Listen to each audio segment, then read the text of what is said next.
உலகெங்கிலும் உள்ள டாக்டர்ஸ் நேரம் நேயர்களுக்கு வணக்கம். நட்ஸு சாப்பிட்றது, இல்லை குறிப்பிட்ட பழங்கள் சாப்பிட்றது, அல்லது வேறு விதமான உணவுகள், இது எதுவுமே மிகப்பெரிய ஒரு பாலியல் உறவுக்கு அல்லது ஆண்மை குறைவுக்கு தீர்வாக இருக்காது. எது தீர்வாக இருக்கும்? நீங்கள் ஆரோக்கியமான உணவு சாப்பிட்டு உடலை ஆரோக்கியமாக வச்சுக்கோங்க, எக்ஸசைஸ் நல்லா பண்ணுங்கள், ஆரோக்கியமான தூக்கம், இதெல்லாம் முக்கியம். ஏன்னா ஆரோக்கியமான உடல், ஆரோக்கியமான மனம் விரைப்புத்தன்மைக்கு ரொம்ப ரொம்ப முக்கியம். ஆனால் அன்னைக்கு சாப்பிட்றது, இந்த நட்ஸு மாதிரி சாப்பிட்றது, இல்லை குறிப்பிட்ட உணவுப் பொருள் சாப்பிட்டா விரைப்பு அதிகமாகும், அதுவெல்லாம் உண்மை அல்ல. டெம்பரவரியாக இந்த டார்க் சாக்லேட் பண்ணால் கொஞ்சம் சாப்பிட்றோம் அப்படின்னா கொஞ்சம் செக்ஸ் ஆர்வம் அதிகமாகும், சில ஆய்வுகளில் வந்திருக்கு. இந்த மாதிரி சின்ன சின்னது, ஆனால் அதெல்லாம் மிகப்பெரிய ஒரு விரைப்புத்தன்மையை கொண்டு வராது. உங்கள் கணவருக்கு விரைப்புத்தன்மை கம்மியாக இருக்குதுன்னு சொல்லியிருக்கீங்க. இந்த மாதிரி 45% ஆண்களுக்கு ஆண்மை குறைவு இருக்குது. அதுவும் இந்த சர்க்கரை நோய் வந்த பிறகு சர்க்கரை நோய் உள்ளவர்களுக்கு 60% பேருக்கு ஆண்மை குறைவு இருக்குது. இதில் பயப்படுறதுக்கு ஒன்றும் இல்லை. எப்படி நம்ம காய்ச்சல் மற்ற உடல் பிரச்சனைகள் வந்தால் டாக்டர் பார்க்குறோம், பிபி, சர்க்கரை இல்லை வேறு நோய்கள் வந்தால் டாக்டர் பார்க்குறோமோ, அது மாதிரி ஆண்மை குறைவுக்கும் நீங்கள் மருத்துவரை பார்க்கணும். பார்த்து அதற்கு ஒரு சரியான ட்ரீட்மெண்ட் எடுத்துக்கணும். அது ஏன் முக்கியத்துவம் பெறுதுன்னா, ஆண்மை குறைவு வந்தவர்களுக்கு ஹார்ட் அட்டாக் வர்றதுக்கான வாய்ப்புகளும் அதிகம்.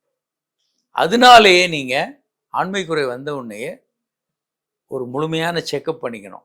பாலியல் நிபுணர்கிட்ட போயிட்டு முழுமையான செக்கப் எடுங்க. என்ன காரணம்னு கண்டுபிடிங்க. இரத்த ஓட்டம் கம்மியாக இருக்குது, ஹார்மோன் ஏற்றத்தாழ்வு இருக்குது, நரம்புகள் பாதிப்பு இருக்குது, மன அழுத்தம் இருக்குது, இல்லை ஆணுறுப்பில் பைரோனி டிசீஸ் போன்ற நோய்கள் இருக்குது, மெட்டபாலிக் ப்ராப்ளம்ஸ் இருக்குது. இப்படி நிறைய காரணங்களை கண்டுபிடிக்க முடியும். கண்டுபிடித்து அதற்கான அற்புதமான சிகிச்சை முறைகள் இருக்குது. அதை நீங்கள் எடுத்துக்கும் போது இந்த பிரச்சனைகளை சரி பண்ணலாம். இந்த ஸ்ப்ரே அடிக்கிறது, ஆயில் தடவுறது, இதெல்லாம் மிகப்பெரிய அளவுக்கு லாபம் இருக்காது. லேசாக ஆணுறுப்பு மசாஜ் பண்ணிங்கன்னா அது ஒரு தூண்டுதல் தான். ஆனால் ஆண்மை குறைவுக்கு அதுலேயே சரி ஆகிடுமான்னா கண்டிப்பாக சரியாகாது. நீங்கள் கண்டுபிடிக்கணும் என்ன காரணம்னு. இப்போ ஜுரம் வந்தால் பார்க்குறோம் இல்லையா, டைஃபாய்டு, மலேரியா, கொரோனா, டெங்கு, ஜாண்டிஸ்ன்னு கண்டுபிடிச்சி அதை நம்ம குணப்படுத்துகிறோம். அதே மாதிரி இதை கரெக்டாக சரி பண்ண வேண்டியது அவசியம். அப்படி சரி பண்ணால் ஹார்ட் அட்டாக் வராமலும் நாம் தவிர்க்க முடியும். அதனால் ஆண்மை குறை வர்றது இயல்பானது. அது ஒன்றும் ஒரு நமக்கு மட்டுமே வர்ற ஒரு ஆபத்தான பிரச்சனை அல்ல. கிட்டத்தட்ட 45% பப்ளிக்கில் அவ்வளோ பேருக்கு இருக்குது. சர்க்கரை நோயாளிகள் 60% பேருக்கு இருக்குது. வந்ததுன்னா நம்ம கரெக்டாக முறையான சிகிச்சைகள் எடுத்துக்கொண்டு வாழ்நாள் முழுவதும் செக்ஸ் பண்ணலாம். பொதுவாங்க உணவு மட்டுமே அப்படின்னு எடுத்துக்கிட்டோன்னா, ஆரோக்கியமான உணவு, நல்ல காய்கறிகள், பழங்கள் எடுங்க, நட்ஸ் எடுத்துக்கோங்க. ஆனால் அது எல்லாம் நோயை சரி பண்ணணும்னு நம்பி எடுக்க வேண்டாம். அது சாப்பிட்டோடனே விரைப்புத்தன்மை அதிகமாகிடும்னு நம்பாதீங்க. அது ஆரோக்கியத்தை அதிகரிக்கும். ஸோ ஒன்று ஸ்மோக்கிங், ஆல்கஹால், சிகரெட்டு, ஆல்கஹால் இருந்தால் கண்டிப்பாக அவாய்ட் பண்ணுங்கள். உடல் எடை அதிகமாக இருந்தால் அதை நார்மலாக கொண்டு வாங்க.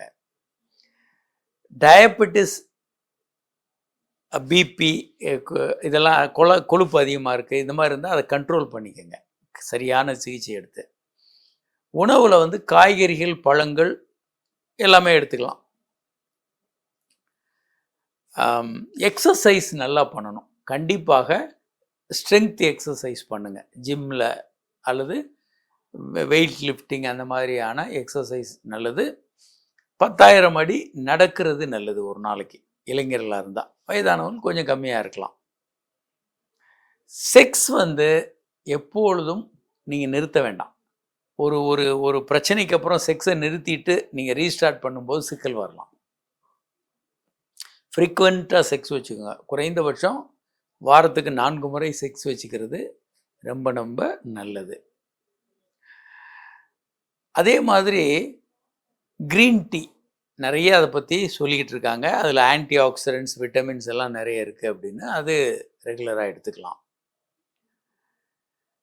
சந்தோஷமான மனநிலை ரொம்ப ரொம்ப ரொம்ப முக்கியம். அது மற்ற எல்லாத்தையும் விட அது ரொம்ப முக்கியம்.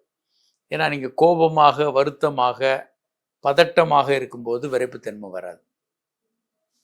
உங்களுக்கு அந்த எராட்டிக் மூடு இருந்தால் தான் விரைப்புத்தன்மை வரும். நம்ம ஒருத்தரோட சண்டை போட்டுட்டு இருக்கும்போது விரைப்பு வருமா? வராது. ஏன்னா அந்த எராட்டிக் மூடில் தான் நைட்ரிக் ஆக்சைடுன்னு மூளையிலேருந்து சுரந்து விரைப்புத்தன்மையை உண்டு பண்ணும். அதுக்கப்புறம் தான் மாத்திரைகள் கூட வேலை செய்யும். ஜங்க் ஃபுட்டை தவிர்க்கணும். நீங்கள் தூக்கம் 6 மணி முதல் 8 மணி நேரம் நல்லா தூங்கணும். குப்பை உணவுகள், இந்த பாட்டில் ட்ரிங்க்ஸு, நிறைய குப்பையான எண்ணெயில் வறுத்தது, பொரிச்சது, இந்த மாதிரியான நிறைய உணவுகளை தவிர்த்துட்டு ஆரோக்கியமான உணவுகள், இதுதான் நீங்கள் ஆரோக்கியமான செக்ஸுக்கான எளிமையான வழி. இதை நீங்கள் ஃபாலோ பண்ணுங்கள், நல்லாயிருக்கும். இதற்கு மேலே பிரச்சனை இருந்தால் நீங்கள் கண்டிப்பாக மருத்துவரை பார்க்கணும்.